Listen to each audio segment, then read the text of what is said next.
اعوذ باللہ من الشیطان الرجیم بسم اللہ الرحمن الرحیم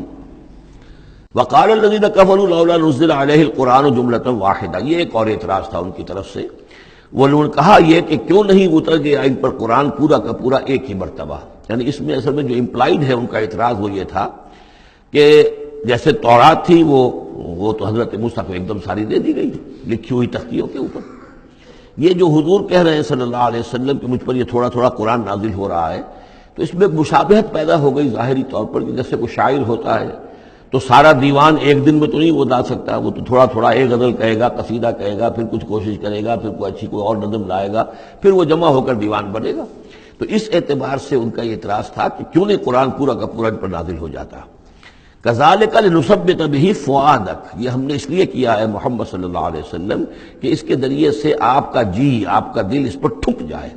ورتلناہ ترتیلا، یعنی یہ کہ حالات کی مناسبت کے ساتھ ساتھ یہ نازل ہو رہا ہے، اور یہ کہ صرف حضور کا نہیں بلکہ اہل ایمان پوری جماعت، اس لیے کہ بر وقت جب رہنمائی آتی تھی اور بر وقت جو حالات تھے اس وقت ان کے حوالے سے گفتگو ہوتی تھی تو انہیں تسکین حاصل ہوتی تھی، انہیں یہ حوصلہ ملتا تھا کہ آج جو کچھ ہمارے ساتھ ہو رہا ہے یہی نوح کے ساتھ، ہود کے ساتھ، صالح کے ساتھ ہو چکا ہے، اور بالآخر جو ہے اللہ تعالیٰ نے ان سب کو کامیاب کیا اور انہیں بچا لیا، اور باقی ان کے دشمن جو ہیں وہ ملیا بیٹ ہو گئے، تو اس سے ان کے دلوں کو سہارا ملتا ہے۔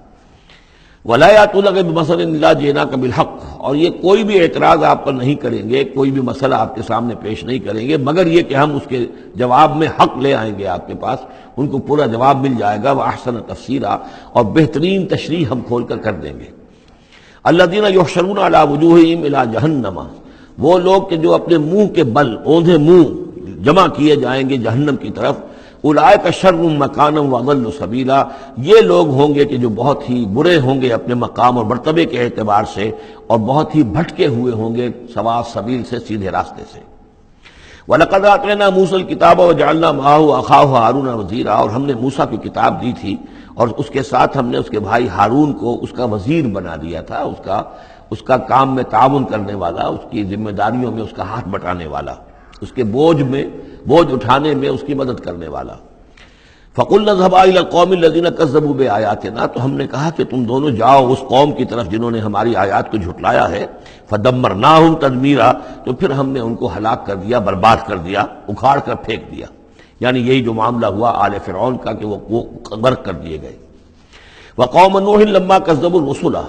اسی طریقے سے قوم نوح کو بھی جب کہ انہوں نے رسولوں کی تکذیب کی، اغرقناہم، انہیں بھی ہم نے غرق کر دیا، وجعلناہم للناس آیہ، اور انہیں ہم نے تمام نوع انسانی کے لیے ایک نشانی بنا دیا، وَأَعْتَدْنَا لِلظَّالِمِينَ عَذَابًا أَلِيمًا، اور ہم نے ظالموں کے لیے یہ دنیا کا جو عذاب استیصال تھا وہ تو نقد یہاں مل چکا ہے، اصل تو عذاب علیم آخرت کا ہے جو ان کے لیے تیار کر دیا گیا ہے۔ وعادن وثمود واصحاب الرس وقرونا بین ذلک، اور یہی معاملہ ہوا قوم عاد کا، قوم سمود کا اور کنویں والوں کا۔ اس کے بارے میں کوئی زیادہ صراحت کے ساتھ کوئی ایک رائے نہیں ہے کہ یہ بھی کوئی ایک قوم تھی جس کے پاس وہ رسول بھیجے گئے، ان کے رسول کا کیا نام تھا، وہ قوم کب اور کہاں تھی، اس کے بارے میں کوئی اتفاق رائے نہیں ہے۔ وقرونا، لیکن یہ کہ معلوم ہوتا ہے کہ انہوں نے اپنے رسول کو کسی کنویں کے اندر بند کر دیا تھا، تو وہ رس کہتے ہیں کنویں والے۔ وقرونا بین ذلک، اور پھر یہ کہ ان کے مابین اور بہت سی بھی قومیں اور نسلیں اٹھی۔ وکلا ضربنا لہ الامثال، اور ہم نے ان سب کے لیے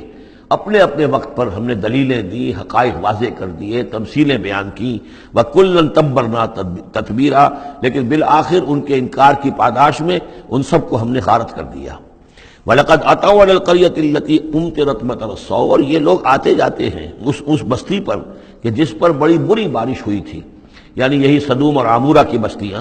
افلم یکونوا یرونہا، تو کیا یہ اس کو دیکھتے نہیں ہیں؟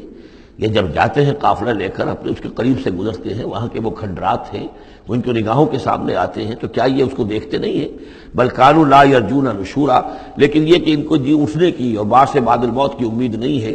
چونکہ وہ خیال نہیں ہے، لہذا ان آیات کو، ان حقائق کو یہ دیکھتے ہیں، گزر جاتے ہیں اندھوں کی طریقے سے، اس سے سبق نہیں سیکھتے۔ وَإِذَا رَأَوْكَ إِن يَتَّخِذُونَكَ إِلَّا هُزُوًا، اور اے نبی جب یہ آپ کو دیکھتے ہیں تو بس یہ پھر آپ کا مذاق اڑانا شروع کر دیتے ہیں۔ یہ بھی ایک طریقہ ہوتا ہے، آپ سیریس ہو ہی نہ، سیریس ہوں گے تو کسی کی بات سن کر کچھ سمجھنا پڑے گا، غور کرنا پڑے گا، جواب دینا ہوگا، اس کو چٹکیوں میں اڑائیے، ہنسی مذاق میں اڑا دیجیے۔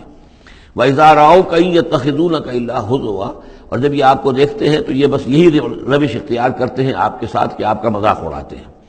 احاذ الذی بعث اللہ رسولا، یہ ہے وہ جنہیں اللہ نے بھیجا رسول بنا کر، یعنی بڑے بظاہر جو استحقار کا انداز ہو، اچھا یہ ہے وہ جو سمجھتے ہیں کہ ان کو رسول بنایا گیا، اللہ نے رسول بنا کر بھیجا ہے۔ احاذ الذی بعث اللہ رسولا ان کاد لیضلنا عن آلہتنا، واقعتاً یہ شخص جو ہے یہ تو تل گیا تھا، قریب ہو گیا تھا کہ ہمیں اپنے معبودوں سے ورغلا دے، لولا ان صبرنا علیہا، اگر ہم اپنے معبودوں پر ثابت قدم نہ رہتے، صابر نہ رہتے، جمع نہ رہتے، اگر ہم نے ان کے ساتھ وفاداری کا رشتہ جو ہے، وفاداری بشرط استواری عین ایمان ہے، اگر ہم نے اس وفاداری کا رشتہ اپنے معبودوں کے ساتھ استوار نہ کیا ہوتا تو اس شخص نے تو واقعی ہمیں برگشتہ کر دیا تھا۔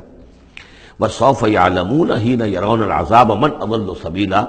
ان قریب وہ جان لیں گے جب وہ عذاب کو دیکھیں گے کون تھا بھٹکا ہوا راستے سے۔ آیا محمد اور ان کے ساتھی صلی اللہ علیہ وسلم ورضی اللہ تعالیٰ عنہم اجمعین، یا یہ کہ تم لوگ؟